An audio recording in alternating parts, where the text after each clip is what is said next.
What is going on YouTube? Joon here, and I'm back again with another Idols Heroes video. Today we're going to be taking a quick look at Annabelle, her skill set, and just some initial thoughts. I was chopping it up with chat on Twitch. We were trying to come up with some scenarios, some things where she could be good at, where she's bad at, all that kind of stuff. Hopefully I can bring some hands-on testing later this week, so stay tuned for those. Without further ado, let's get into the video.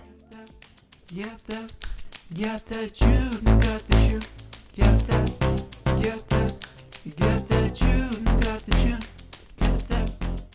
So Annabelle deals 600% of attack damage to front row enemies, reduces the crit by 40% for 3 rounds, and inflicts magic puppet spell 4 to one random back row enemy for 3 rounds. Magic puppet spell 4 is a skill effect.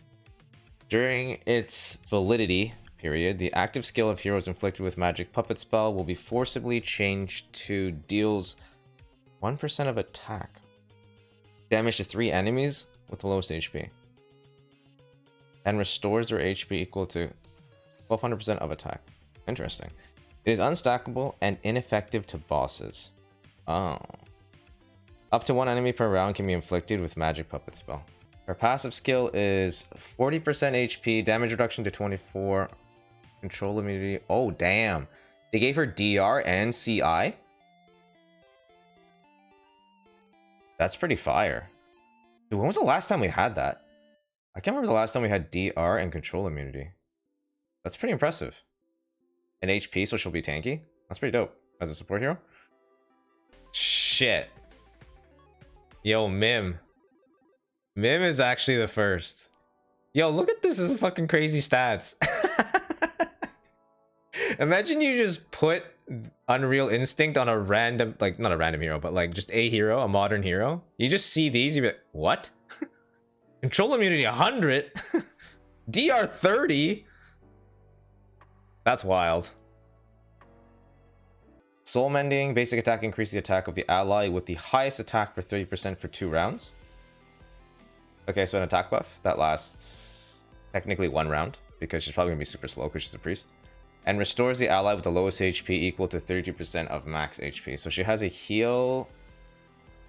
She has a smart heal. Okay, 30% of max. It's just kind of like a deer heal, kind of.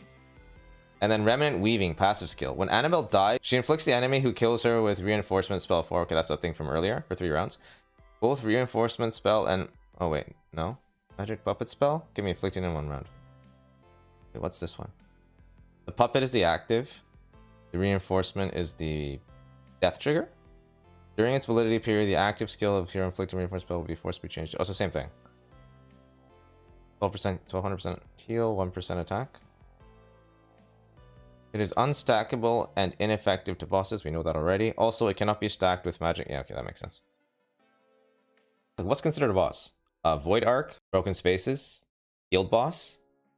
I wonder if you could use her in Vortex. She's probably really, really, really good in Tower. Right?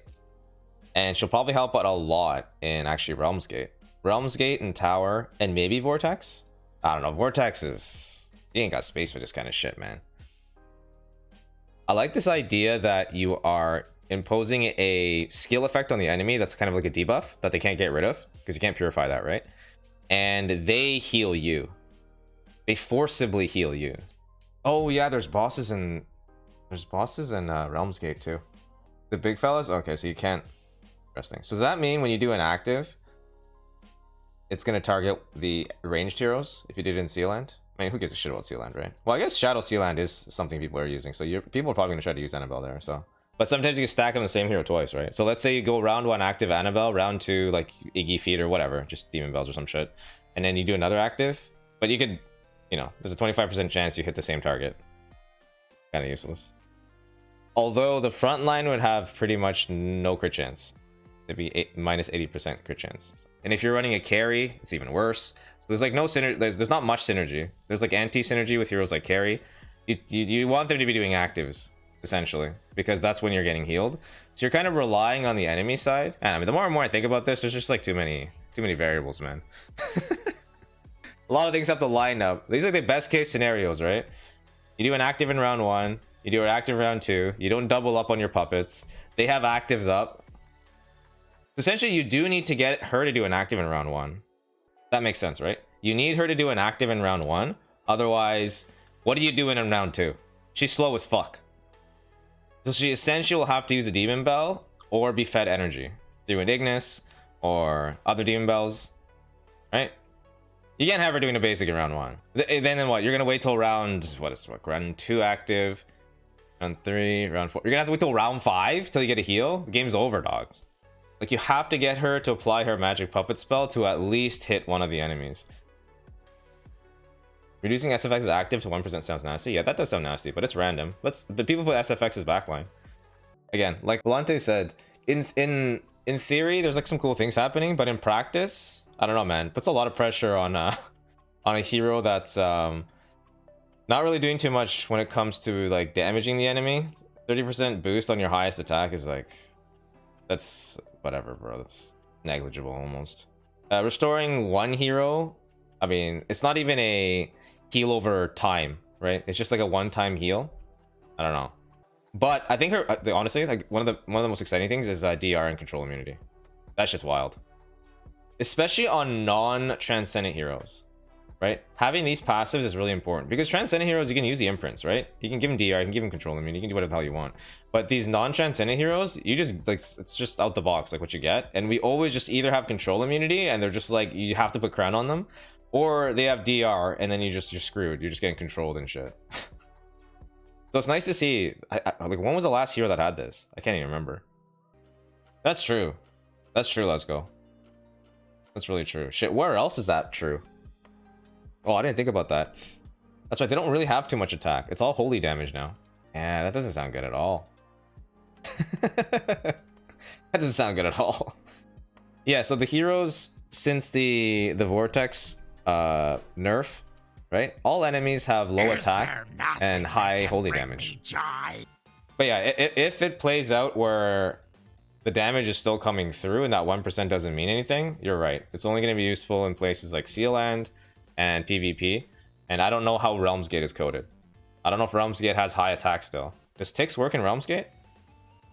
I know lower Realms Gate they didn't change, but 101 plus, where people are actually like hanging out now, I don't think it works there. I think they must have. I think they coded the same way they coded Vanquisher, right? They have low attack and high holy damage. I agree, 7 Deuce. Blocking one opponent's active with one of your heroes active is pretty ass. Even if it lasts 3 rounds, right? You need to get the active off in round 1, and then the enemy hero is probably not gonna have an active in round 1. So then you're like, all right, I got you in round 2. And then it lasts for another 2 more rounds. By the time that, I don't even know how that sequences out. By the time you do an active, basic round 1. Yeah, you might not even be able to get that same hero in round 4. Because a hero that does an active in round 2 is doing an active in round 5. Oh, maybe you can. You do an active in round 1. Then you do basic active round 4. The hero that doesn't have a Demon Bell in round 1 or an active in round 1 goes basic round 1, active round 2, basic, active. Okay, so it sequences out nicely. So if you give a sauce or an energy Demon Bell or energy feed or something to Annabelle, the sequences out nicely. But like 7 Deuce is saying, like you're getting a heal out of it, and you're quite possibly reducing a lot of damage on that one target for 3 rounds. But it's just the active. There's still basics that are happening. I mean, skill effects are good, because you can't interact with them really. They're like the true quote unquote CC, or you know, they don't really CC, but they do stuff, and you can't really stop them from happening. So that's good, and you can't remove it. It kind of just sticks around. A lot like Olivia with a big impact on a single target. Olivia with the shrink, speed swaps. I guess specifically the shrink. All damage reduction. Yeah, and Olivia, I like that explanation. Olivia has like those her little healer thingies. Fuck, it's like, this is, dude, 1200 is kind of wild, is it not? Holy shit. There's nothing remotely close to 1200. That's a pretty big heal then, I guess.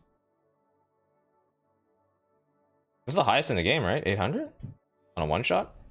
I mean, it's 4 rounds. It's kind of crazy when you think about Belrain's death passive, but well, I think Annabelle has the highest multiplier for attack heals,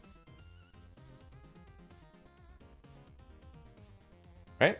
I don't think there's any other hero. They're all like 400, 500, 600, 800 at most. That was Belrain death heal. No, better than Vesa. Wait, sorry. It's like the same as Vesa. Exactly the same as Vesa.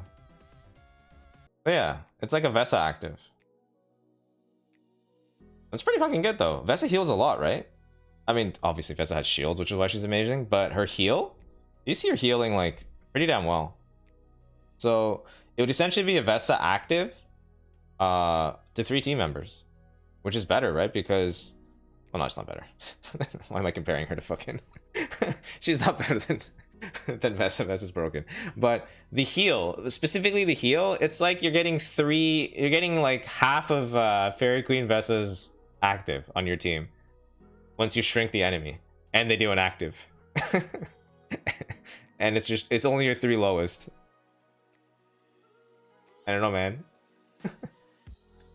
Well, your chances are 66%, right, Donkey, for backline, because you can't tag the boss.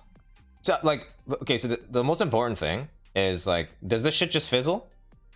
Like, if you like, let's go you seal land and you do an active in round 1 and it hits the boss, that's it. We're done. Because that's really bad. I mean, I guess seal land is more like attempts. You can just like wait for the RNG. I think the backline is actually really annoying. They do that stupid in Shadow Seal Land. They give you the Olivia shield, right? So if you can stop one of them from applying that shield, it'd be good. Like, it would help.